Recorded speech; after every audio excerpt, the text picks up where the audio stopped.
It's me, Sailor Neptune here, and and today I'm going to talk about, what am I going to talk about? Alright, so, some things come up. Not that it's bad or anything, but, alright. So, not sure what to talk about. Yeah. So, yes, I have been, I don't know.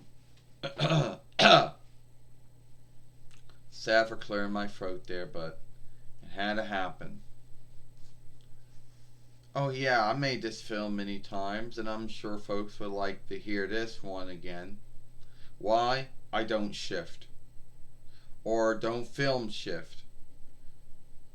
Now, there are going to be a lot of folks on YouTube, and a lot of folks that are not on YouTube who are into film shifting.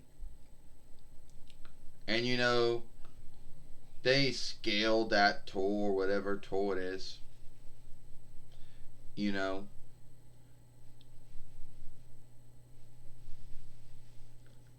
And they scaled that tool, whatever the tool is, and they're good at it.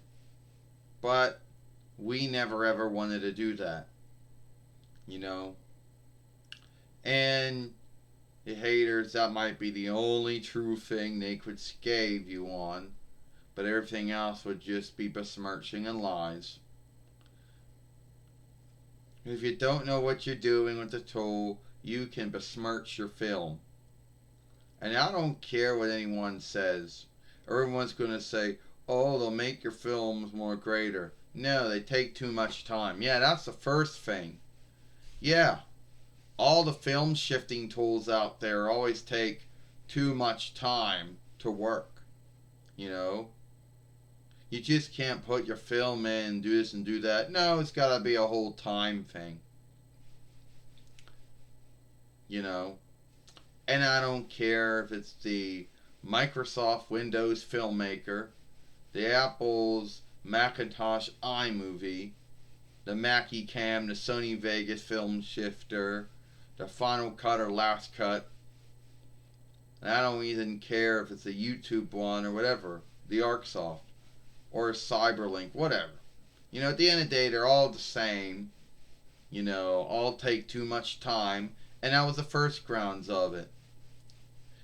And then when you want to cut things out of your films or put things in your films, that's where they all seem to have their hang up at. That's where you knew you were asking way too much of it.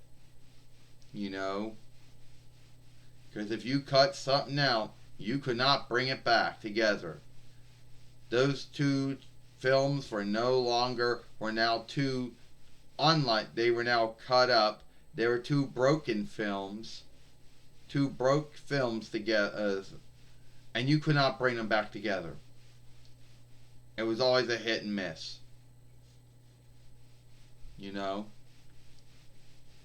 And I worked with the Microsoft one, and I worked with ArcSoft, and I worked with Cyberlink. Cyberlink was broken, didn't work at all, only filmed.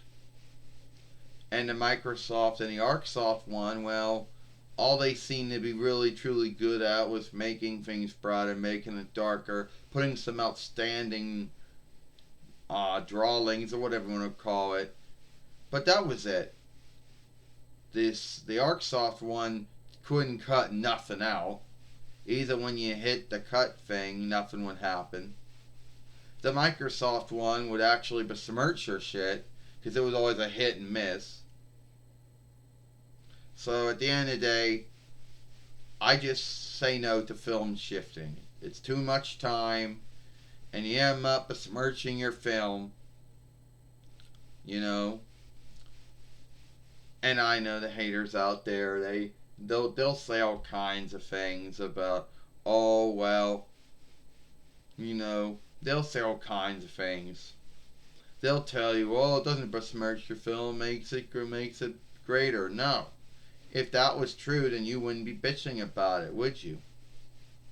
So at the end of the day, it is what it is. my neck. So, at the end of the day, that's why. Too much time, they don't work right,